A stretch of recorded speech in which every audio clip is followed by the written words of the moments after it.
Be honest. Have you ever asked yourself the question, what if BioShock took place in a 1950s animation studio? Or why aren't there more games that tell the disturbing story of a Taiwanese high school under martial law? Or what the fuck is even going on here? Well, if you haven't, you're not alone, because I had never asked myself any of those questions either. At least not until I played a bunch of obscure, off-the-path horror games for the purposes of this video. And what I found was that not only are all of these questions being asked and answered, sort of, but there's also an endless amount of new territory to explore in the horror genre, as well as plenty of developers who aren't afraid to step into this unfamiliar and unsettling expanse. So last year I released a video that asked the question, do horror games need to be scary? And one point I made in that video was that despite not often being physiologically frightened by many of these games, I'm still really intrigued by a lot of their themes, styles, and worlds. So with another spooky season upon us, I thought it'd be fun to jump back into the world of horror games, not necessarily to answer another question of my own, but rather to see what questions the games themselves are asking. And this time, instead of analyzing the Resident Evils and Walking Deads of the industry, I'll be taking a look at a bunch of lesser known, more bizarre titles from independent developers. There's no particular order to this list, so feel free to use the chapters to skip around if you'd like, but I definitely recommend at least checking out the last one, as it's probably one of my favorite premises for a game I've seen in a long time. The first game on our list is Detention, a 2D point-and-click side-scroller with a unique art style and some surprisingly heavy themes. Detention takes place in a Taiwanese high school that gets shut off from the rest of the world due to a tsunami, but it quickly evolves into a setting much more obscure than that. Darkness and evil consume the environment, making for an experience that feels like a nightmare come to life. And considering you're playing as a teenage high school student, there's actually some pretty distressing content here. Detention is a little slow to get going, but eventually it starts to feel almost like a 2D version of an old-school Resident Evil game. And similar to those games, the majority of Detention finds you roaming around its environments, picking up seemingly random items, then finding out where those items are used to complete a puzzle or unlock a new area. Along the way, you'll be doing your best to avoid the grasp of some seriously creepy enemies in a game world that is anything but pleasant. The art style of Detention is something pretty different. I'm gonna be honest, the first thing I thought of when I started playing it was those old Quiznos commercials with the paper cutout objects and bizarre singing creatures with the goofy eyeballs. And I don't mean that as an insult, it's actually kind of impressive that you could apply a similar style to two completely different types of media. Detention grew on me over its short 3-hour playtime, but it's not my favorite game on this list. The gameplay itself is really basic and sometimes clumsy, and it feels like the developers let the game's two-dimensional environment limit them as far as level design goes. Because of its side-scrolling approach and areas that often look similar, it sometimes became difficult to get my bearings and actually remember where each point of interest is, causing me to wander and backtrack more often than necessary. The game does score some points, however, for its truly frightening, if infrequent, application of enemies, enhanced by a really unsettling soundscape. Trust me, you're unlikely to forget the first time you come across one of the game's lingerers and hear the awful sounds coming from it. This is a game that lands on the fascinating intersection of horror and abstract storytelling, combining different methods in every scene to form a really unique way of unraveling the game's intriguing and somber narrative. Though its gameplay consists of common adventure game tropes like finding random items everywhere, and 8-track tape sitting in the trunk of a tree, its story and the way it unfolds is the highlight here. Detention might be up your alley if you're looking for a creepy adventure from a culture and perspective that's often overlooked in games. If you don't mind the slow-paced, wandering style of gameplay and are able to get sucked into its darkly cryptic world, you can have a good time here. Just don't expect too much out of it as far as how it actually engages the player beyond just its narrative and general sense of creepiness. In a list full of unusual games, Beacon Pines is surprisingly one of the more unusual ones. After having played it, I wouldn't classify it as a horror game necessarily as much as I would a mystery that contains some spooky elements. But let me be clear that that distinction has nothing to do with the game's enchanting art style and seemingly charming world. If anything, these choices in visual direction serve to subvert the player's expectations of how things might play out here. It's not hard to see that this is a great looking game with some really quality artwork. Every area of the small town environment is self-contained on a whimsical background, making each one feel like a set in a play, a decision that actually blends really well with the narrative style present in the game. Character designs are also fantastic, and I was consistently impressed with how distinct and memorable each one is as they popped up on screen for close-ups during conversations. Now, if the visual style of Beacon Pines is its greatest strength, it's followed pretty closely by its writing, which weaves together a satisfying mystery through descriptive narration and charismatic dialogue. The conversations between characters here can range from clever to funny to emotional, and even in just the 5 or so hours I spent with the game, I became surprisingly invested in the town of Beacon Pines and the fate of its inhabitants. It gives off some Stranger Things vibes in this area in that it's a story that starts out as a relatable series of circumstances, but over time turns into something much more mysterious. And much like the now classic Netflix series, you truly want to see what happens next and hope for a happy ending for its characters. One of Beacon Pines' defining features is its multiple narrative paths, which split off into different directions at certain key points throughout the game. This is cool on the surface until you realize that you're really not having any effect on the game with these decisions. There is one correct path and one correct ending, which you really can't get to without being forced through many of the incorrect paths first. And because these paths split the story into different timelines, it can be tough to remember which pieces of information you're supposed to know about as you progress, as at certain points you as the player know more things than the character you're playing does. Still, despite the somewhat deceptive nature of this storytelling method, it does help expand and provide detail to a story that I think is entertaining and worth experiencing, particularly if you're into the cozy horror vibes of it all. I can't think of a lot of experiences quite like Beacon Pines. Its juxtaposition of a colorful and cartoonish art style with themes of intrigue and spookiness really make for something quite unique. If you're expecting a true horror game, it's not going to be what you're looking for. But if you stick with it, you'll find an enjoyable adventure that tells a fun story in a way that only a video game really can. Cool stuff.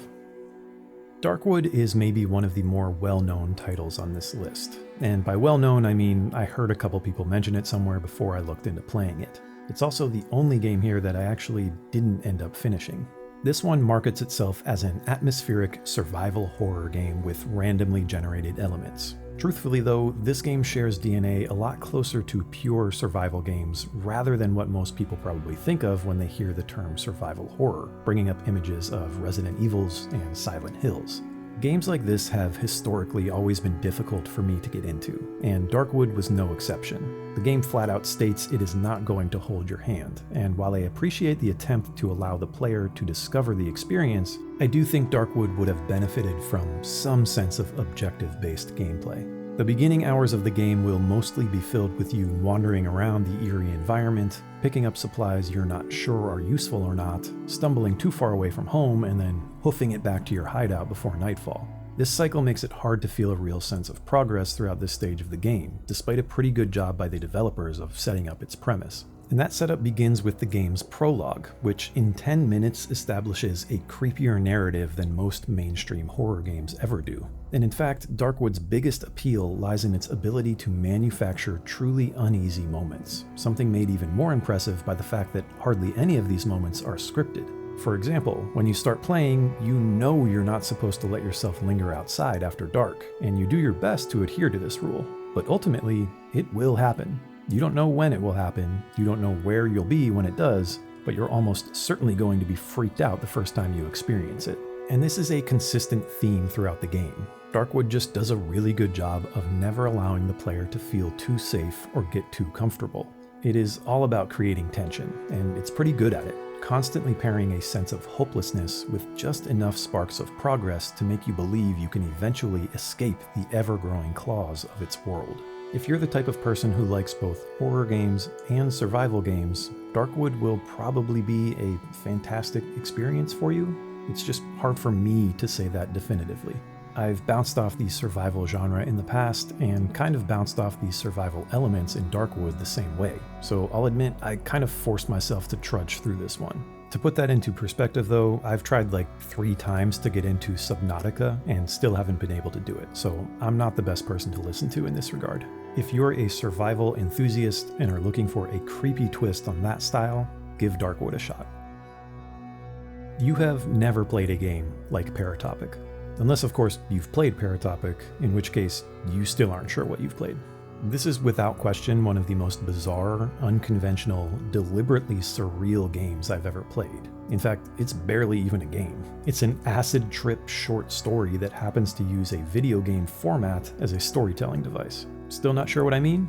Good. Take this equally obscure quote straight from the game's description on Steam, describing Paratopic as a narrative, horror-tinged adventure game that takes you on a journey through a cruel fever dream world. That's accurate. And to be clear, I like unusual games. This channel has an entire series dedicated to weird games, so this isn't something that's out of my wheelhouse. But holy hell is this one trying something different. So despite my best attempts, it truly is difficult to describe what you're actually doing in Paratopic. It vaguely has a setting, it sort of has a story, it more or less has a goal, but like, not really. You start the game in a diner having a conversation with someone who has apparently contracted you to do some kind of job. What that job actually is, couldn't tell you, but I can tell you that this game features one of the trippiest forms of voice acting I've ever heard. It's like, it's real, but it's not. In fact, that's another good way to describe this game across the board. After this opening act, Paratopic is a jumble of brief scenes pieced together with jump cuts that take you to entirely new places without any context or transition. And at first, this was really jarring. But after I submitted to accepting that this game was just not going to make sense in any sort of traditional way, I actually started to appreciate these abrupt scene changes as a piece of the storytelling. And in a weird way, I slowly started to develop an admiration for what Paratopic does, even if I didn't understand what it is.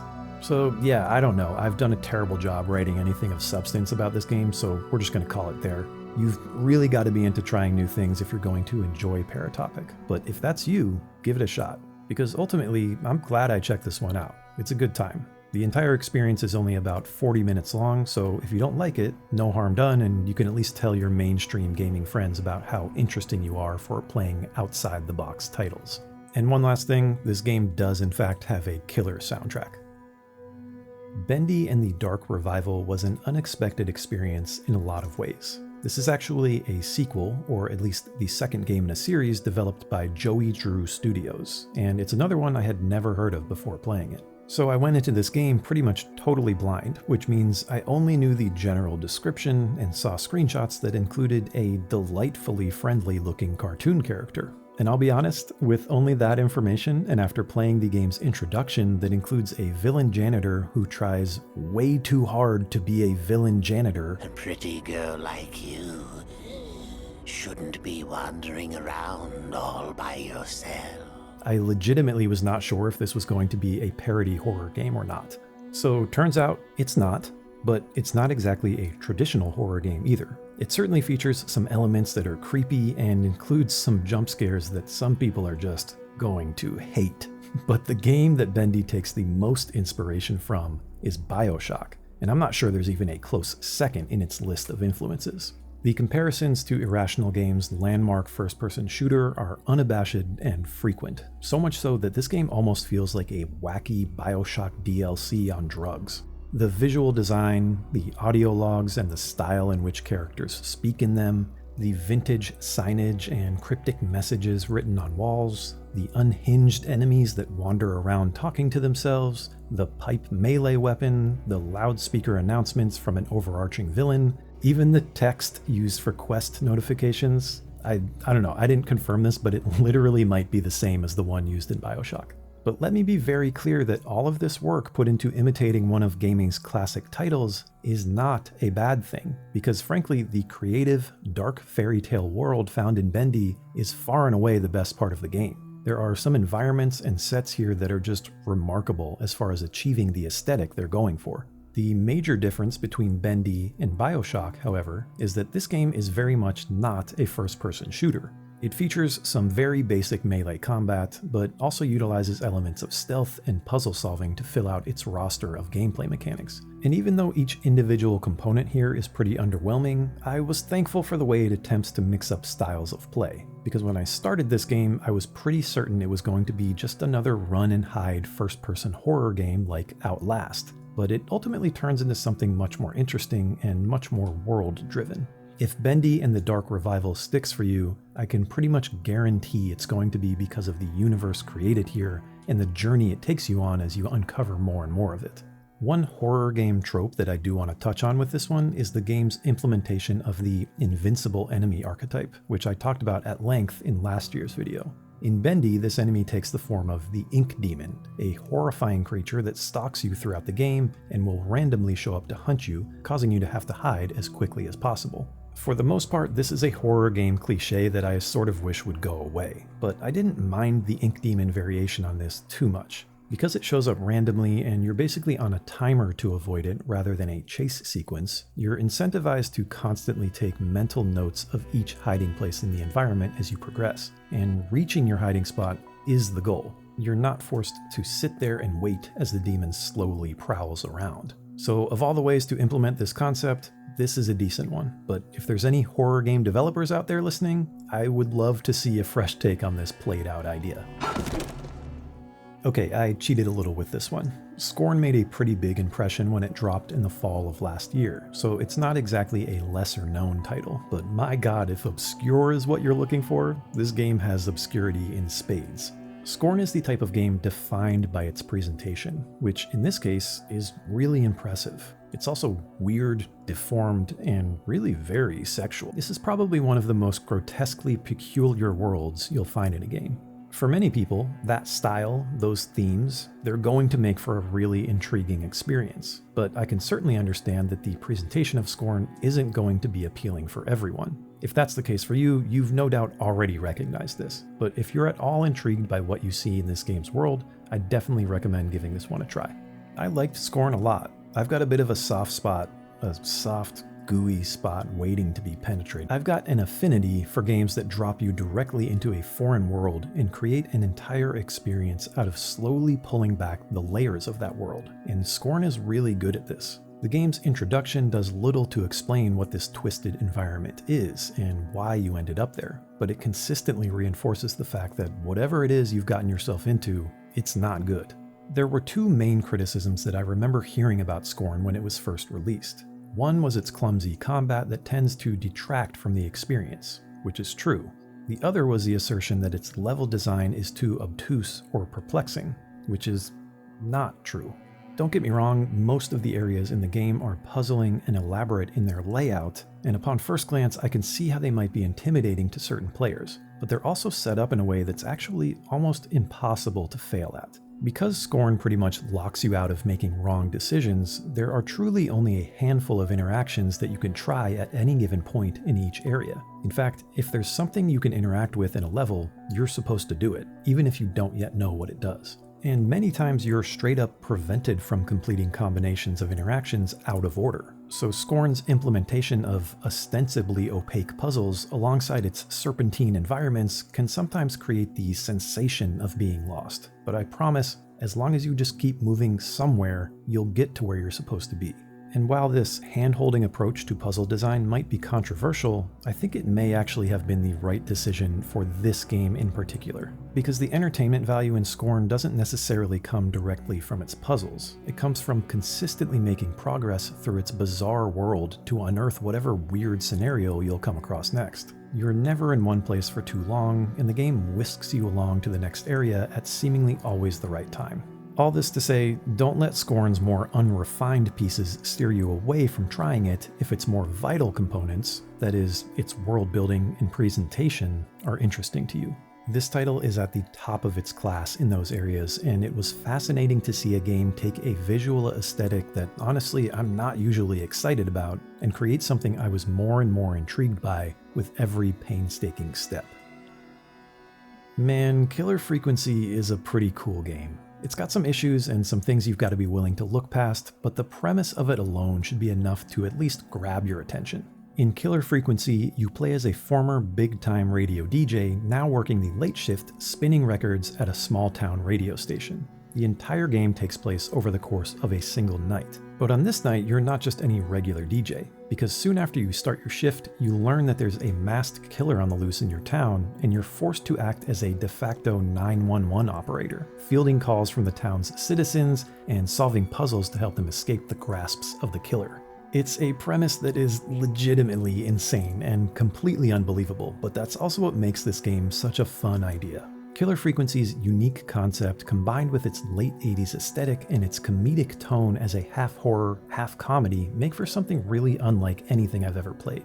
Throughout the game, you'll receive calls from a wacky cast of characters asking you for your help, and you'll have to search for clues scattered about the radio station in order to give them guidance that will ultimately determine their fate. Of course, the intended outcome is to save everyone you can, but you can totally choose to not do that and let them die if you want to. Beyond just the simple set of puzzles that make up this gameplay, there's also an entertaining mystery going on here that plays on a lot of the tropes of classic horror films. And like any good piece of parody, it starts as something fun and zany, but as the narrative builds, you'll become genuinely invested in figuring out what's going to happen to the town of Gallows Creek. This is due mostly in part to the game's focus on its writing, which features some really good dialogue and distinct character interactions, something that's especially important for this game since you don't actually see the people who call into the station. Hey Forrest, my name is Brian Ponte. Brian Ponte of Ponte's Pizza.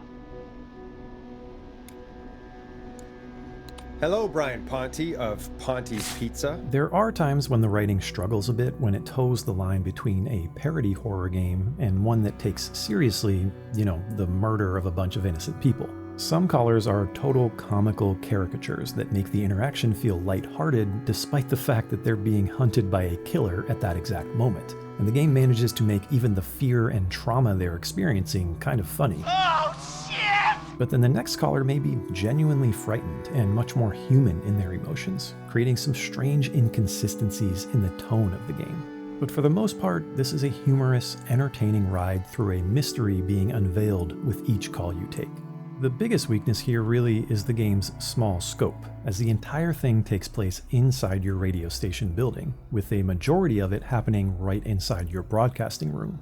This means that a lot of time is spent just listening to dialogue between characters as you fidget around your DJ booth looking for ways to keep yourself entertained. And when you do get to leave the booth, you're pretty much limited to the confines of the radio station itself.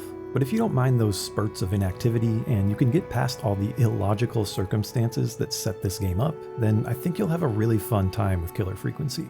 It's a game that exists simply for the purpose of bringing its inventive and entertaining premise to life, and the result is a combination of unique concepts, entertaining puzzles, and a great take on a campy horror story.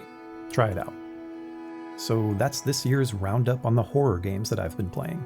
Not your typical list, but one that's full of games that are all doing something a little different than most of their mainstream contemporaries in the genre. There has always been a huge opportunity for horror games to tap into some of their potential beyond just fear factor, so I'm really glad to see a lot of these games making it their mission to do exactly that.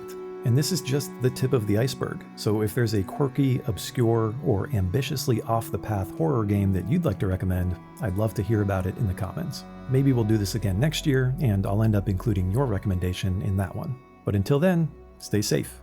There's some strange things lurking around out there.